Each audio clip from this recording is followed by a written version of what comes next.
안녕하세요. 미국 주식을 사랑하는 미주달입니다. 이번 시간은 여러분들한테 왜 미국 주식을 투자를 해야 되는지 그 이유에 대해서 알아보는 시간을 가질게요. 그럼 영상 보시기 전에 구독과 좋아요는 저에게 많은 힘이 됩니다.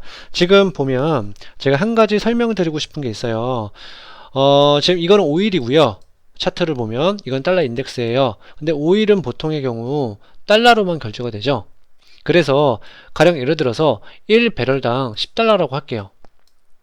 네, 예를 들어서. 근데 달러가 강세거나 약세면 금액이 달라지겠죠. 강세면 어떻게 되죠? 달러 값이 1배럴당 한 5불이라고 칠게요. 그리고 만약에 약세면 어떻게 되죠? 이거 약세면 돈을 더 줘야 되겠죠. 그러면 20불이라고 할게요. 여기까지 이해되시죠? 그러면 지금 차트를 보면 달러가 약세가 됐어요. 그러면 원유 가격은 어떻게 되죠? 올라가겠죠. 거의 반비례 되는 게 보이시죠? 그래서 달러랑 원유랑 반비례가 되는 겁니다. 예. 그리고 환율에 대해서도 간단하게 설명드릴게요. 이제 이것들을 좀 자세하게 모르시는 분들이 있어서 한번 설명을 드리겠습니다. 가령 예를 들어서 잘 보세요. 만약에 저희는 이제 원이라고 칠게요. 달러당 그 다음에 원이 있다고 칠게요. 예. 이런 식으로 원이 있어요. 만약에 이 달러 원 환율이 상승을 한다. 그러면 달러 가치는 상승이죠. 예. 그쵸? 그러면 달러는 강세죠. 예. 달러는 강세예요. 환율이 올라가면 그러면 상대적으로 원화는 어떻게 되죠? 원화는 보통 약세죠. 예. 이거 헷갈리시는 분들이 있어서 제가 설명드리는 거예요. 그러면 이걸 또 더 나아가서 설명해 볼게요. 만약에 약세죠. 그러니까 여러 가지 변수는 있지만 일반적인 경우에만 설명을 드리는 겁니다. 원화가 약세면 수출하기 용이하겠죠. 자국의 원화 가치가 약하니까 가격 경쟁력이 있잖아요. 그러면 원화가 약세일 때는 수출하기 좋다. 그렇게 생각하셔도 돼요. 가령 이제 반대로 생각해 볼게요. 달러 원 환율이 하락한다. 그러면 달러 가치가 하락한다는 거죠. 그러면 달러가 약세죠. 예? 달러가 약세고 원화가 강세가 되겠죠. 예. 무슨 말인지 아시겠죠? 그러면 또 여기서 한 가지 더 나아갈게요. 만약에 우리 한국에 있어요. 한국의 원화가 강세다. 좋은 점은 뭐죠? 일단 수출은 안 좋죠, 당연히. 가격 경쟁력이 안 되잖아요. 그럼 원화가 강세다. 그럼 여러분들이 알고 계셔야 되는 거는 물가가 안정이 되겠죠. 강세니까 다른 나라 화폐는 약세일 거 아니에요. 그러면 수입해서 들어오는 물건들의 가격이 내려가니까 물가는 내려가겠죠. 예, 이런 원리를 가장 기본적인 원리를 알고 계셔야 돼요. 여러 가지 변수는 있지만 가장 일반적인 경우에만 이렇게 쓰는 겁니다. 네, 그러면 더 나아가서 한번 설명을 드리겠습니다. 지금 보면 이거는 달러 인덱스예요. 이거는 코스피예요. 우리나라에서 많은 매수 세력을 차지하는 게 외국인 투자자예요. 그쵸? 그러면 만약에 코스피가 올라간다. 예? 코스피가 올라간다. 그러면 달러 값은 내려가죠. 왜 내려갈까요? 자국의 통화를 매도하고 우리 원달러를 사서 매수하는 거죠. 그러면 지금 달러 인덱스 원화 가치는 그러니까 달러는 환율은 내려가고 환율이 내려간다는 소리는 뭐라고 했죠? 다시 한번 설명드릴게요. 환율이 내려가면 달러 값어치가 달러가 약세죠. 달러가 약세고 그러면 원화 가치는 강세가 되겠죠. 예, 여기까지 이해하셨죠? 그러면 다시 반대로 설명할게요. 만약에 지금 코스피가 내려간다. 예? 코스피가 내려가면 지금 어떻게 하죠? 외국인들이 한국 주식을 매도하고 달러를 사는 거죠. 그러면 환율이 올라가죠. 환율이 올라간다는 소리는 지금 달러가 강달러고 원화가 약세죠. 예. 그래서 보통의 경우 이렇게 설명을 드리는 거예요. 네, 다시 한번 정리를 할게요. 지금 보면 우리나라에서 가장 크게 매수 세력이 뭐냐면 외국인 투자자예요. 근데 그 외국인 투자자가 어, 우리나라 주식을 살 때는 외국인들이 원화를 매수하면서 주식을 사들이니까 당연히 원화 가치가 올라가겠죠. 그 반대로 달러 가치는 약세가 되겠죠. 예, 또 반대로 한번 생각해 볼게요. 한국 주식을 팔 때는 어떻게 될까요? 매도하면 원화를 받죠. 원화를 팔고 달러를 사서 한국을 떠나겠죠. 그러면 달러가 강세가 되겠고 원화가 약세가 되겠죠. 예. 그래서 이 환율의 여하에 따라 코스피도 왔다 갔다 하죠. 그렇기 때문에 저희는 미국 주식에 투자를 해야 된다는 것을 강조를 해드리는 거고요. 그러면 제가 또 다른 것도 설명하겠습니다. 지금 뭐냐면 다시 원유로 돌아갈게요. 지금 원유로 돌아가면 여기서 보면 지금 원유 가격이 계속 올라가죠. 다시 원유만 차트 있는 거 가져올게요. 그래서 이 달러 패권에 도전하는 데가 중국이죠. 예. 일단 원유는 기본적으로 여러분들이 알고 계셔야 되는 게 있어요. 원유 가격이 올라간다. 그러면 물가는 올라간다라고 생각하셔야 돼요. 예. 물가는 올라가야 된다 생각하고 이러면 지금 한번 생각해 보세요. 지금 이때가 금융위기죠. 2008년도 이때 리먼브러스 파산하고 그랬죠. 경기 안 좋죠, 당연히. 경기 안 좋은데 물가까지 올라갔어요. 이런 현상이 뭐죠? 스태그플레이션이죠. 근데 스태그플레이션은 아니고요. 어쨌든 경기가 안 좋은데 물가가 올라가는 상황. 별로 좋지 않은 상황이죠. 그러면 수요가 있겠나요? 수요 없겠죠. 그러니까 원유 가격이 이렇게 내려오는 거예요. 일단 이게 중요한 게 아니고요. 지금 페트로 위안이라고 말 그대로 뭐냐면 위안으로 결제를 하자라는 거예요. 원유를. 말 그대로 달러의 패권에 도전하는 거죠. 예. 근데 위안 같은 경우는 제가 봤을 때는 별로 걱정 안 하셔도 될 것 같아요. 일단 달러는 통용 가치가 넓죠. 그만큼 넓게 쓰이고 있단 말이에요. 근데 위안은 그렇게 많이 쓰이지도 않고요. 일단 중국 자체가 금융 개박은 안 하고 있잖아요. 예. 왜 안 하죠? 간단하게 그것 좀 설명할게요. 이거 예전에 한번 설명드렸는데 여러분들께서 또 모르실까봐 다시 한번 설명드리겠습니다. 일단 미국이 있고요. 그 다음에 신흥국이 있다고 생각해 보세요. 만약에 미국 같은 경우는 부양책을 세게 나가죠. 뭐 9천억 달러 나가고 뭐 1.4조 달러 나가고 지금 추가로 또 나갈 생각이죠. 이렇게 세게 나가면 당연히 성장이 세게 나오죠. 그쵸? 그러면 성장이 세게 나오면 기업들 돈 잘 벌죠. 그러면 돈을 잘 벌면 투자를 하겠죠. 투자하려면 대출을 받겠죠. 대출 수요가 많으니까 금리가 올라가겠죠. 맞죠? 금리가 올라간다는 소리는 그만큼 달러의 공급이 줄어든다는 소리죠. 그럼 어떻게 되죠? 달러 강달러 되죠? 예. 강달러 되죠? 그쵸? 그러면 금리 올라가면 물가도 올라가겠죠. 소비가 그만큼 늘어났다라는 증거니까 성장이 올라가니까요. 지금 고용률만 봐도 미국의 성장률이 어느 정도 나온다라는 충분한 그 반증이 될 수도 있겠어요. 어쨌든 이렇게 되죠. 근데 신흥국들은 성장이 덜 나오죠. 미국처럼 부양책 이렇게 세게 못하죠. 가령 예를 들어서 미국처럼 이렇게 부양책을 하다가 잘못될 수도 있죠. 왜 그러냐면 그 패전국, 그러니까 1차 대전 때 패전국 그 독일이 전쟁 배상금을 갖기 위해서 돈을 계속 찍어냈어요. 그러다가 하이퍼 인플레이션이었죠. 말 그대로 돈이 휴지 조각이 됐죠. 그런 것처럼 함부로 돈을 미국처럼 찍어내지 못합니다. 예, 그렇기 때문에 지금 성장이 덜 나올 수밖에 없죠. 예. 성장이 덜 나온다는 소리는 그만큼 어떻게 되죠? 화폐 가치도 떨어지겠죠. 그러면 성장이 낮은 데에서 높은 데로 돈이 가겠죠. 그쵸? 그러면 신흥국에 투자한 사람이라고 생각을 해보세요.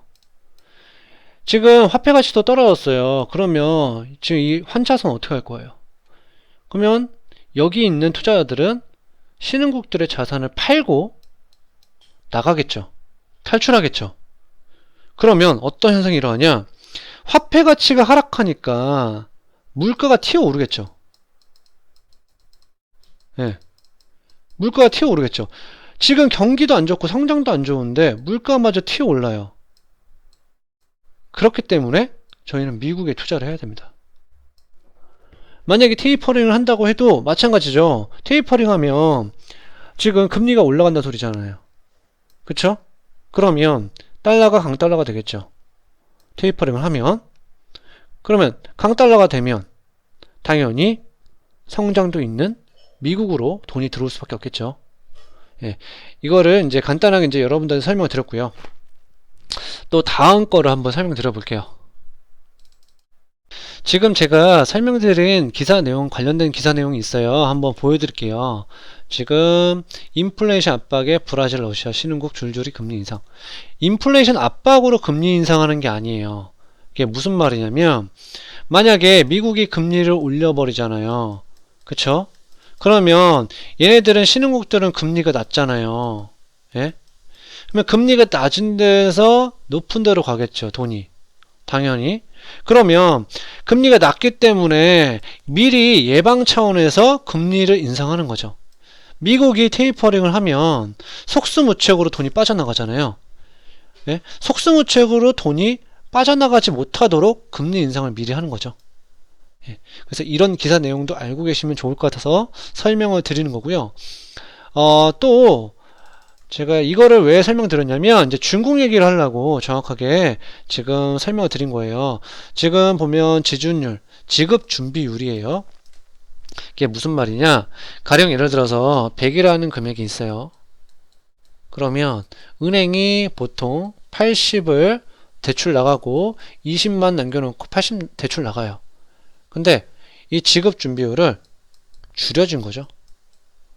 줄여주면 대출이 90 나갈 수 있죠. 예.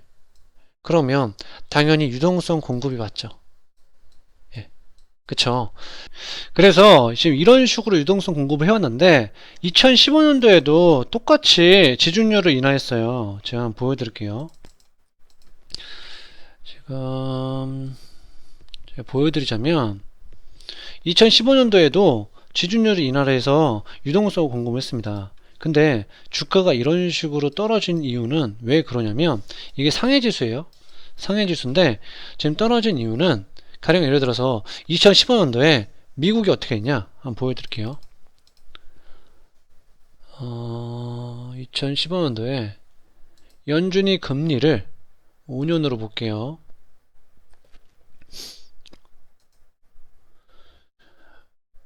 지금 2016년밖에 안 나왔는데 맥스로 볼게요. 맥스로 보면 연준이 2015년부터 금리를 인상했습니다. 지금 보시는 것처럼. 그러면 주가가 어떻게 됐냐? 지금 미국은 금리를 올렸죠. 2015년도에. 그쵸? 금리를 높였고 예? 여기는 계속 유동성을 공급을 했죠. 그러면 금리를 높이는 바람에 화폐 가치가 강달러가 되겠죠. 그러면 위안화는 아까 전에 제가 설명드렸지만 기사 내용에서 지준율을 인하했죠. 지준율을 인하했으면 어떻게 되죠? 유동성을 공급한 거죠. 그러면 화폐 가치가 어떻게 되죠? 떨어지겠죠. 그쵸? 그러면 위안화가 약세가 되겠죠. 그러면 한번 생각해 보세요. 여기는 금리를 올렸어요. 여기는 금리가 낮겠죠, 당연히. 그러면 금리가 낮은 데에서 높은 데로 가겠죠. 투자 금액이. 그만큼 자본 유출이 되겠죠. 그래서 중국이 이만큼 주식이 떨어진 거고요. 예. 한번 생각해 보세요. 만약에 중국에 있는 투자자라고 생각해 보세요. 환차손이 어마어마하게 많이 나는데 당연히 지금 중국 주식을 팔고 미국으로 가는 게 맞죠. 예. 그쵸? 그래서 이제 그 점에 대해서 이제 설명을 드렸고요. 그래서 이런 거를 예방하기 위해서 중국이 뭘 했냐? 지금 중국의 인민은행이 예금금리 시스템을 개혁했어요. 이 말뜻은 뭐냐면 단기 금리를 올리겠다라는 거예요.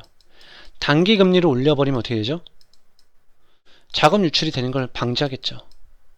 예. 그래서 그런 것도 있고요. 그래서 지금 보면 위안화를 보여드릴게요. 예, 여기 차트를 보면 지금 위안화가 강세예요. 위안화가 강세라는 거는 아까 뭐라고 했어요? 수출은 안 좋아요.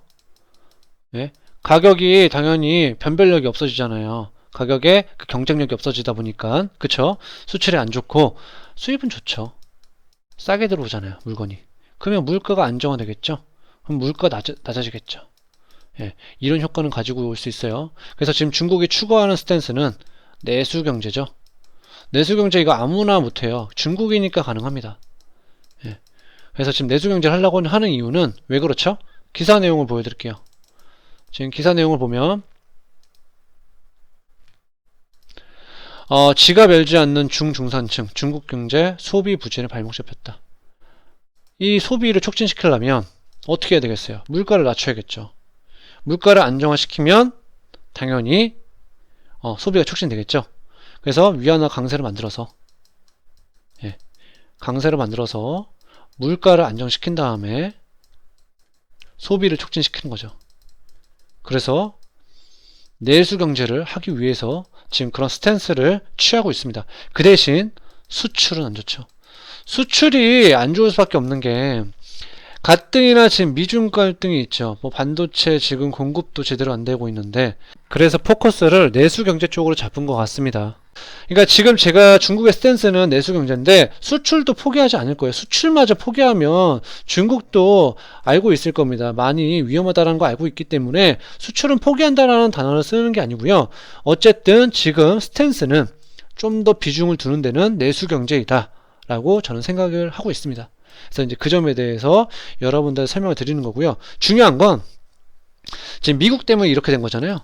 그래서 제가 계속 여러분들이 미국 주식에다가 투자를 하시는 게 어떤가 싶어서 설명을 드리는 겁니다. 중국 주식 충분히 성장성 있고 좋죠. 그렇지만 저는 중국의 성장성이 있을지라도 저는 안전한 투자를 하려면 미국만한 나라는 없다라고 생각하고요. 그래서 미국 자산에다가 여러분들이 투자를 하시는 게 더 좋은 방법이라고 생각이 듭니다. 지금 페트로 위안처럼 계속 미국한테 어느 정도 계속 위협을 가할지 모르겠지만 달러라는 패권으로 지금 아까 전에 제가 보여드렸다시피 오일 가격은 달러로만 결제가 돼요. 예. 근데 오일은 없어서는 안 되죠. 현재로서는 뭐 신재생 에너지가 언제 나올지 모르겠지만 중요한 건 오일은 계속 필요합니다. 예. 그리고 이건 달러로 결제되고요. 그리고 환율 영향에 오일이 많이 영향을 받죠. 그만큼 달러는 계속적으로 수요가 있다라는 거죠. 뭐 언제까지 있을지 모르겠지만 제가 봤을 때는 10년 안까지는 계속 이 달러의 수요는 지속되지 않을까 저는 생각을 하고 있습니다. 그래서 오늘 제가 준비한 영상은 여기까지예요. 예, 미국이 환율 가지고 강달러니 약달러니 하면서 세계 경제를 주무르고 있어요. 그게 무슨 말이냐? 미국은 필요하면 강달러를 꺼내고요. 그리고 약달러도 꺼내요. 예. 그만큼 이 달러 패권이 가지고 있는 기축통화의 힘이 저는 세다라고 생각이 듭니다. 그래서 오늘 제가 준비한 영상은 여기까지고요. 오늘 영상이 좋았다면 구독과 좋아요 꼭 부탁드리겠습니다. 그럼 다음에 만나요. 안녕.